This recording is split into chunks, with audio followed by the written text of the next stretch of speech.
about today's episode. Will help you think bigger. Today's guest is going to teach all about mentorship. He's currently living in Thailand because he's a real estate investor, which affords him the ability to do that. I'm going to start with that. So before I fully introduce him, let me just remind you that full show notes and a weekly summary can be found if you go to thinkbigger.realestate. I encourage you to go there and get signed up. Just this past week, my episode with Grant Cardone went out, and if you weren't signed up, you missed it. But if you message me, I can be sure and send that to you, or you'll find it on the website, thinkbigger.realestate. So very excited about today's episode. As you know, my passion is to help you think bigger. There's no doubt that when I start to put you around individuals that are doing amazing things like today's guest, it has an impact on you. And you start to think differently. You start to see the world differently. You start to see opportunities that have always been there, but now you're recognizing them. Your actions start to change. Your results start to follow that. And then pretty soon your impact follows that. And my passion is to help you live a life of tremendous impact. So let's get into introducing today's guest. His name's Matthew Baltzell. He's a real estate analyst with Boardwalk Wealth. He currently has a portfolio of 100 plus units valued at over $14 million. Awfully young looking gentleman for such an impressive portfolio. And something that he's even probably more proud of is that he and his beautiful wife, again, living in Thailand right now, building a home in Thailand, are expecting their first child in January. So Matthew, thank you for coming on the show today, and congratulations for the amazing life that you're building. Thank you very much for having me. I'm excited to be here. Yes. Now it's about 10 p.m. Is that right? 10 p.m. Yeah, 10:23 p.m. What we are recording this on what day? Tuesday. So it's Tuesday night, my time, Tuesday morning, your time. That's right. What's it like in the future, man? Things pretty good up there. Dude, it's funny that you said that. I was speaking to one of my mentors like 2 days ago, and she was like, "Hey, do you have the stock picks for me?" And I was like, "No. I don't like the Asian markets. I don't, they're closed, but nobody's ever asked me that. Like, you're the second person." So I was like, oh, that's okay, all right. Maybe I do know the future. That's really funny. All right, man, let's get into really quickly something that is a passion of mine, which is family. Mm-hmm. I didn't share this with you. Maybe you saw it from my Facebook profile, but my wife and I are blessed with 6 children. And so being a father is a legitimate part of my life, whether I want it to be or not. No, I totally want it to be. But this show, again, is about helping people think bigger than real estate. It's about helping people have a life of impact because of real estate, right? We're not all about like the nuts and bolts and this and that. Sure, we'll have some of that, but really it's to inspire people about what, an amazing career in the real estate industry can do for them. So let's talk a little bit about family for you. You're soon to be a dad. You met your beautiful bride in Thailand. You guys are now expecting a baby in January. Let's do this. What are you most nervous about, and what are you most excited about being a new dad? Most nervous I would say that I'm not going to be a good dad. I think what if I'm not a good dad? I don't even know how many fathers are out there, right? And it's like, there are bad fathers. Like, you've probably had a friend or an uncle, right? And you're like, that guy's just not a good dad.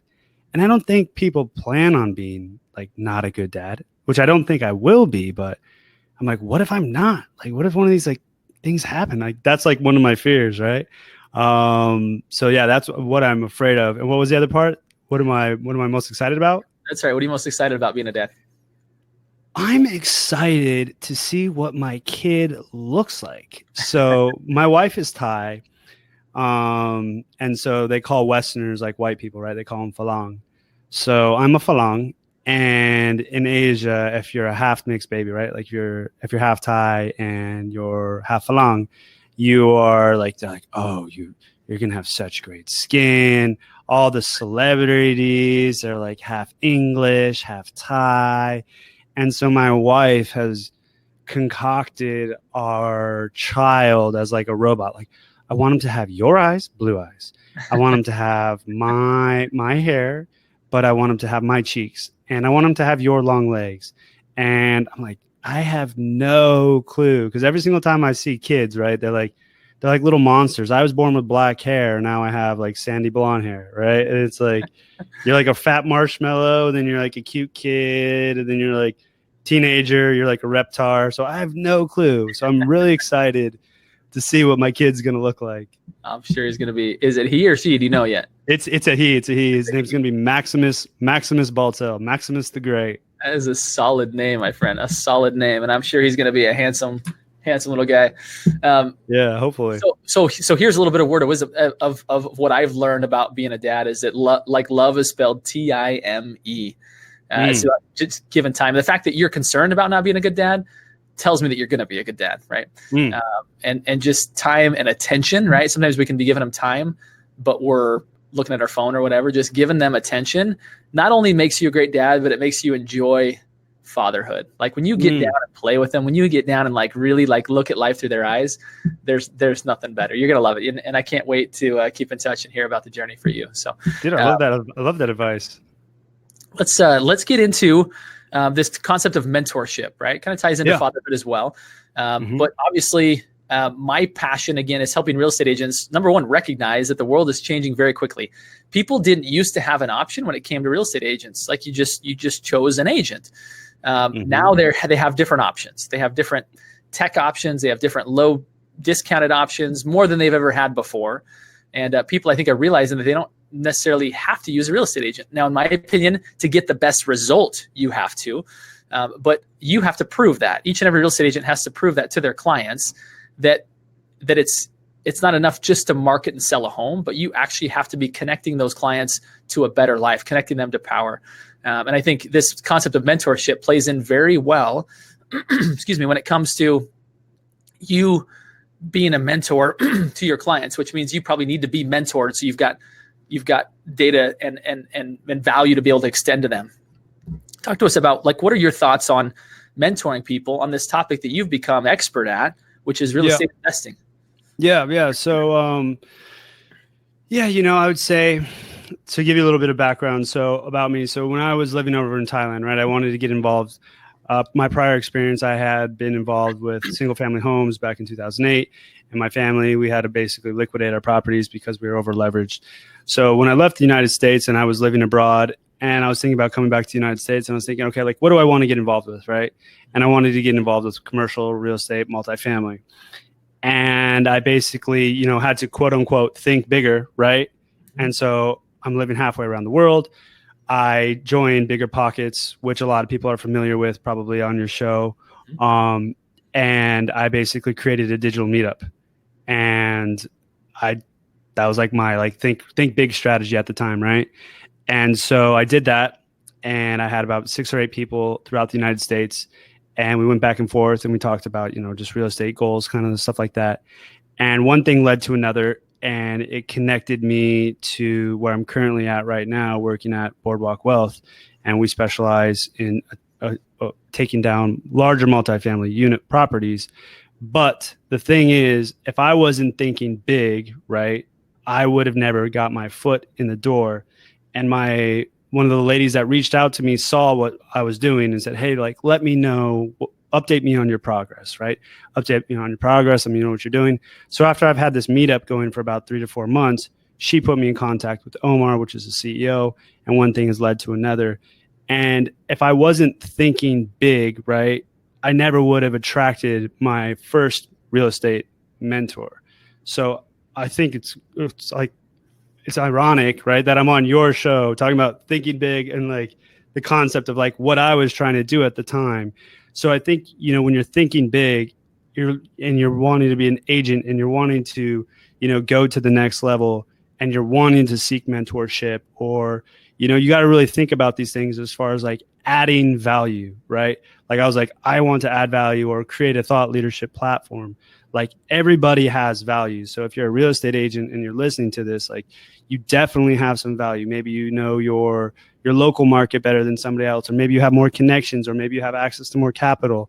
You got to really think what you want and kind of lead with value. Because if you're able to do that, it's going to set you apart from a lot of other people.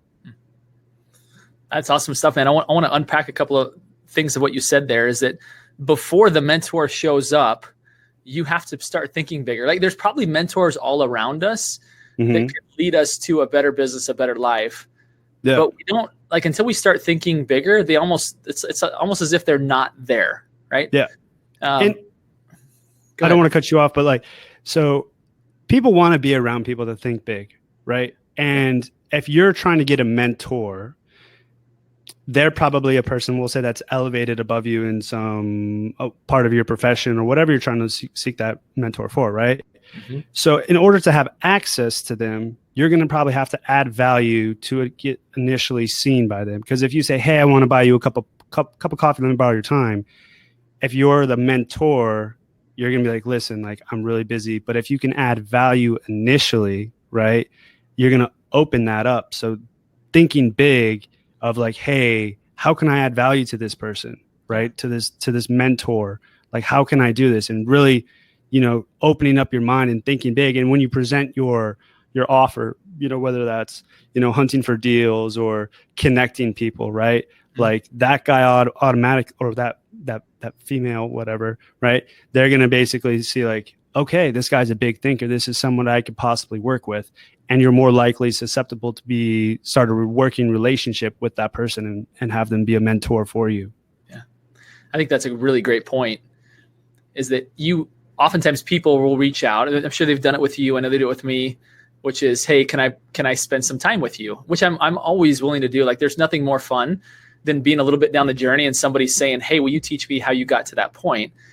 And I think, however, it's more compelling when somebody thinks in advance of like, hey, here's how I think I might be able to help you. Again, I'm willing to help as many people as can fit, within our schedule. I think people that want to live like lives of impact, they're not looking for anything in return. Although it does pique your interest and grab your attention more when somebody is thoughtful enough to say, hey, I have an idea that might be of benefit to you.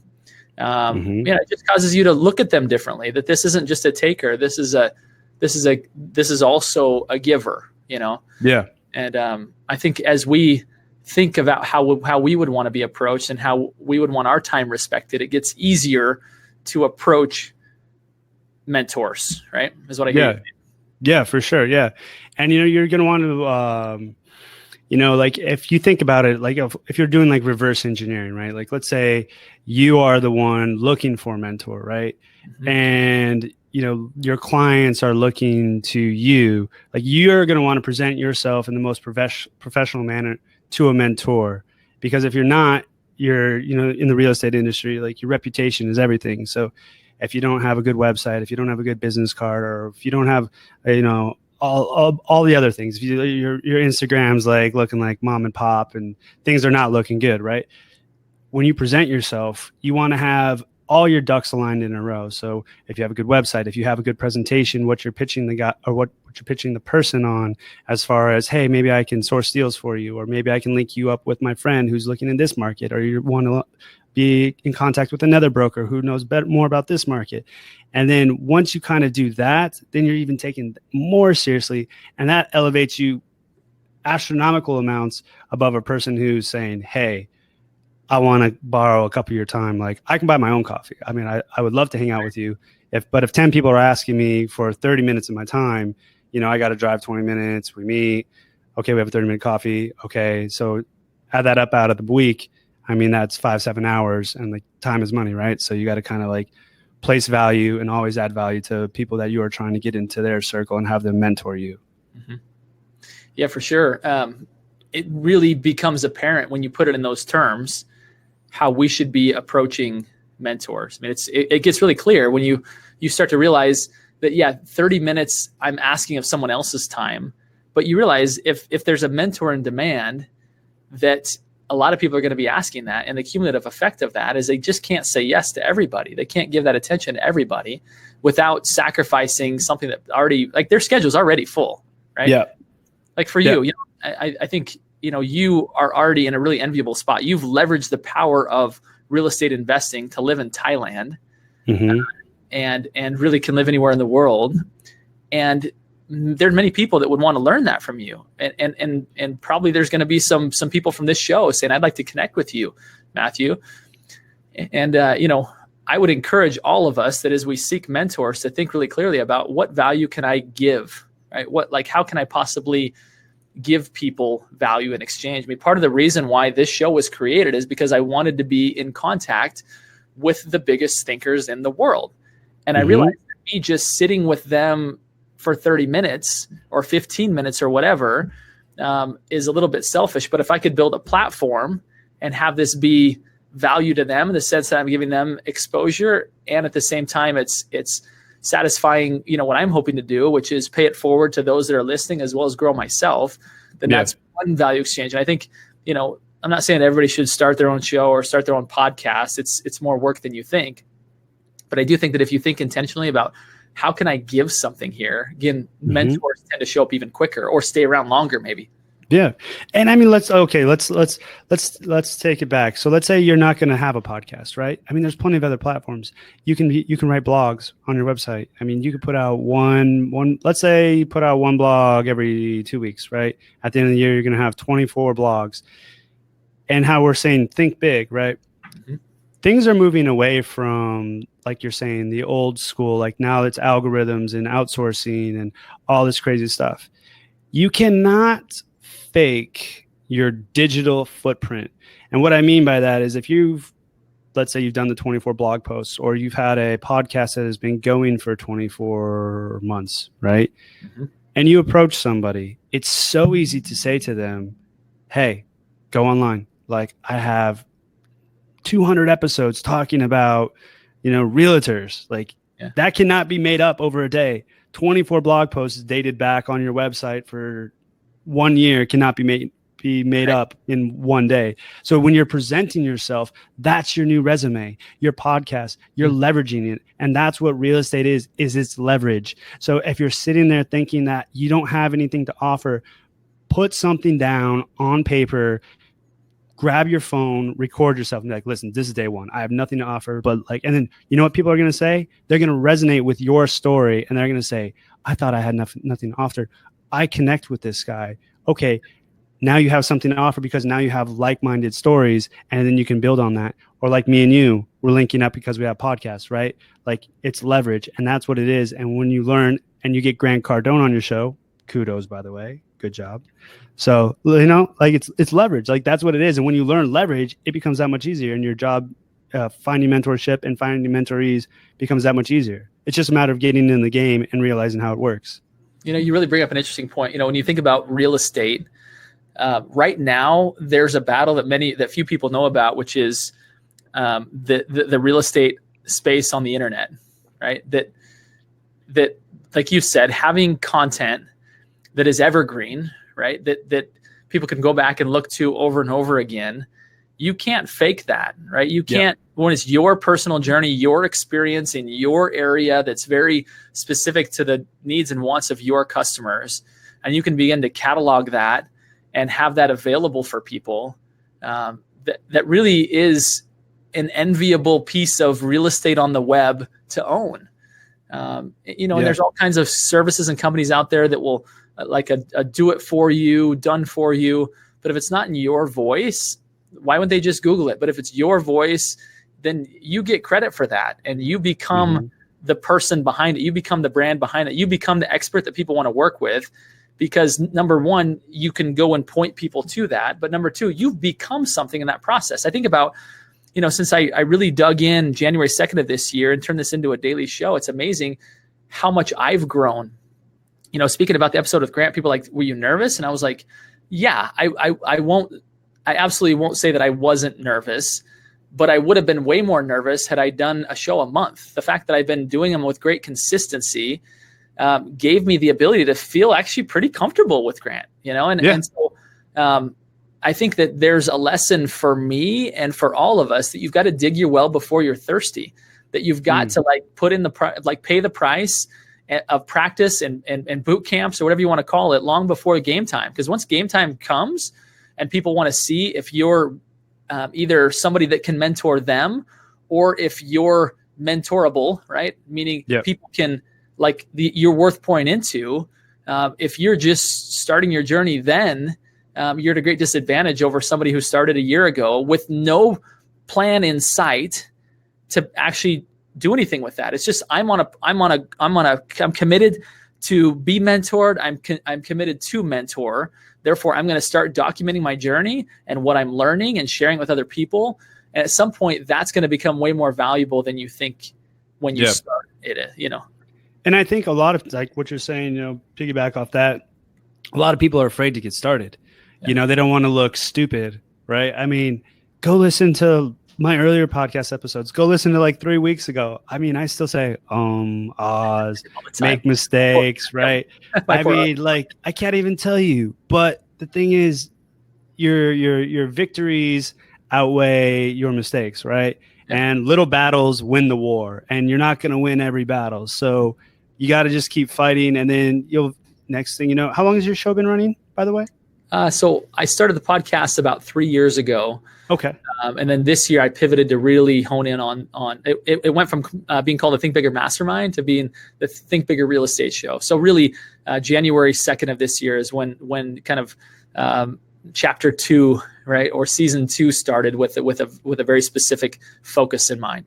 Yeah. And that's beautiful. It's like it took you 3 years of doing reps to find your niche or what your alley, your avenue, your lane, whatever you want to call it. Yeah. But people don't understand is you're not going to develop an investing strategy. You're not going to develop skills to speak with other brokers or investors or other clients or people selling homes. Like, you got to realize you are going to fumble, you are going to stumble, but unless you do that, you're never going to develop your oratorial skills, or you're never going to be able to feel more comfortable in front of Grant Cardone. But until you start, you'll never really know. And if you look at it, like I was telling my wife the other day, if two people are on the same path, right, 2 parallel lines, and one person's 1 degree or 2 degrees separate, right, at the end of 5 years, they're going to be, in Canada, and you're going to be on a straight path towards like Tennessee, right? Like, it's going to separate. So you got to think the long-term game as opposed to the short-term game.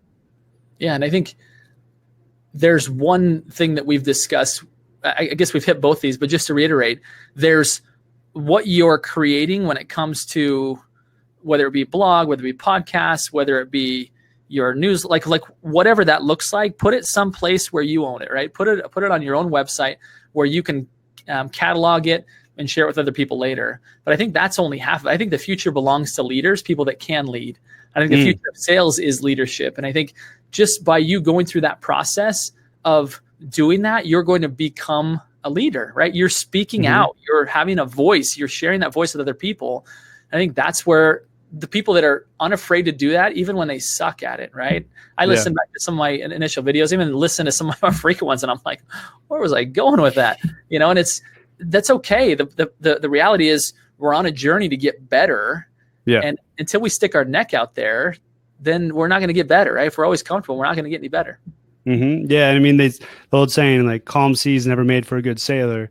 And you want to be going into battle with somebody, or want to go out to sea with somebody who's had 50 podcast episodes, who has closed on 2,000 plus homes in a year, who has been through a recession, who has had some battle wounds. Like, that's my guy.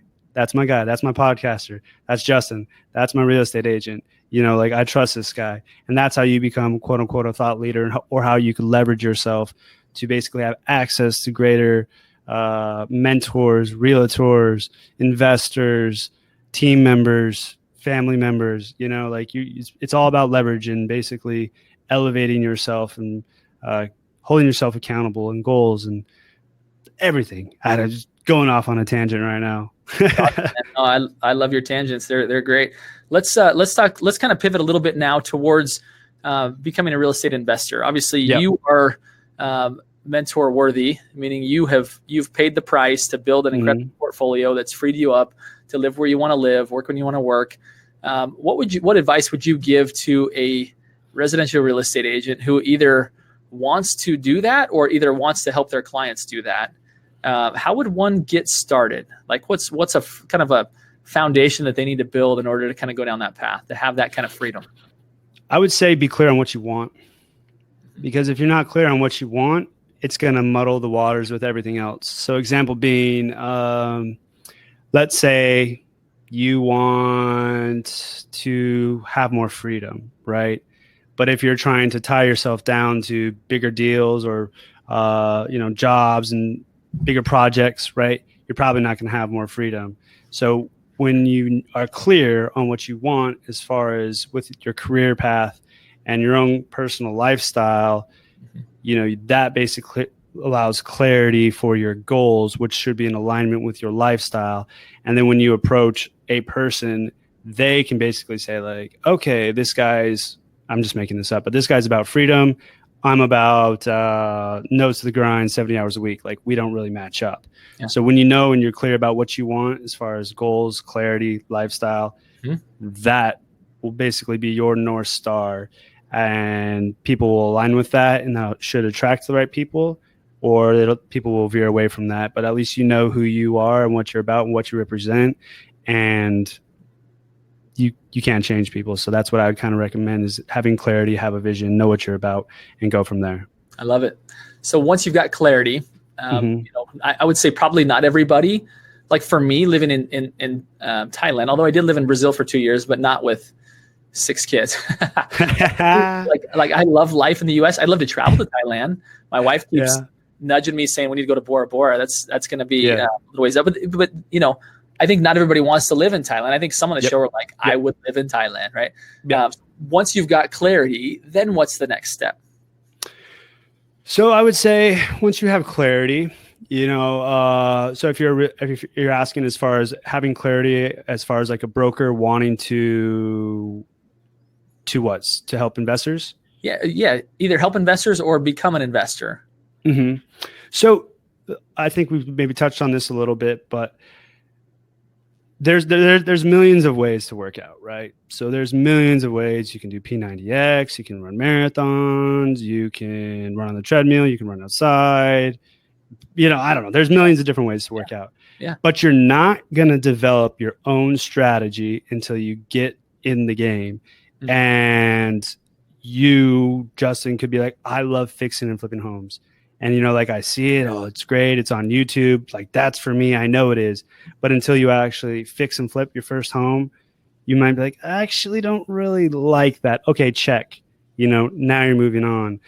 But if it goes back to you're waiting to get started, you'll never get started. There never is a right time. So once you kind of are ready and have clarity, there's nothing wrong with having your vision or your goals change, because you don't know until you get into the game. So, if you're like, I want to approach this person, and, you have like high hopes as far as this mentor, and maybe you join their mastermind or their program, and you're like, listen, I thought this guy was cool, but he works 80 hours a week and I didn't realize this. And like, I don't want that lifestyle.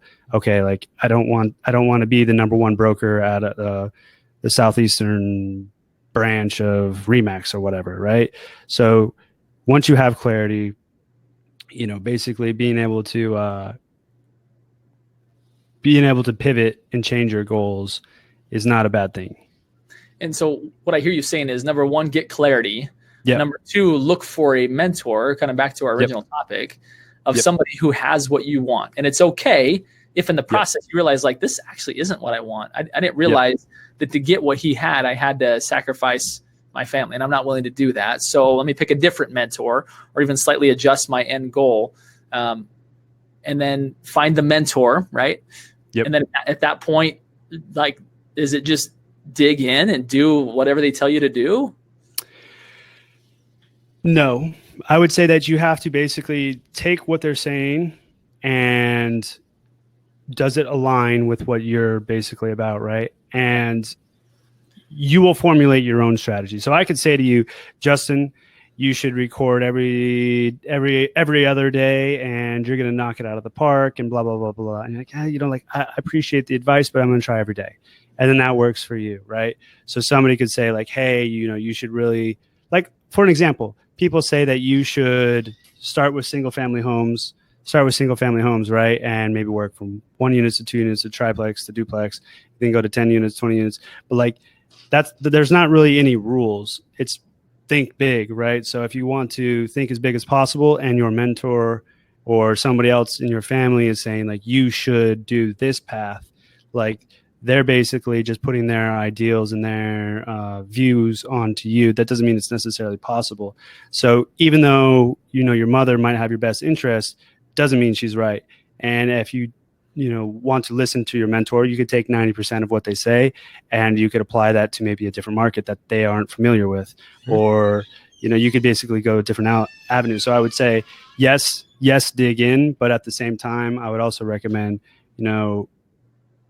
having a brain and thinking for yourself and doing what's right for yourself. Yeah, interesting. I was listening to actually Cardone last night, and he was talking about the same thing of like, choose a mentor, but it doesn't mean you need to do everything that the mentor did. Like, one of his mentors is Buffett, but Cardone doesn't like investing in the market. So he said, I take the principles that I love from Buffett, but I apply them to real estate as opposed to businesses or as opposed to the market like Buffett does. And I thought that's good advice, because sometimes people say pick a mentor and follow him blindly. But if it's, I think having some wisdom about, no, we're actually probably more intelligent than we give ourselves, as long as we're not giving ourselves a way out, but we're actually adapting it to our passions and what we do love, which again goes back to something that I heard you kind of allude to earlier, which is get very clear on what you love to do. If it's flipping homes, great. If it's multifamily, great. Like, what actually fires you up? And I think there's a deep lesson in that for all of us, is that like, we're all creatures of comfort and of habit. And if we can find something that gets us to where we want to go, that we actually really enjoy, it's not going to be such a struggle. It's not going to be such an energy expenditure to do that thing. If it's like, man, I love to go look at multifamily properties, right? I would imagine that you, as an analyst, actually love looking at the numbers. Whereas to me, that sounds terrible. I mean, honestly, if you said to get where I am at, you've got to become an analyst, like, shoot me now. Like, I'm just like, that's not the way I'm wired. I would love to be partnered with someone that is an analyst, right? And I bring other strengths to the table. But I think it's good for kind of what you're saying is custom tailor their mentorship to actually finding what you love to do, what you'll get up and do every single day. In fact, they'll oftentimes give this advice to real estate agents. They're like, well, what do you recommend I should do in order to generate leads for my business? And I'll say, really, what are, like, as you said, there's 100 different ways to get fit.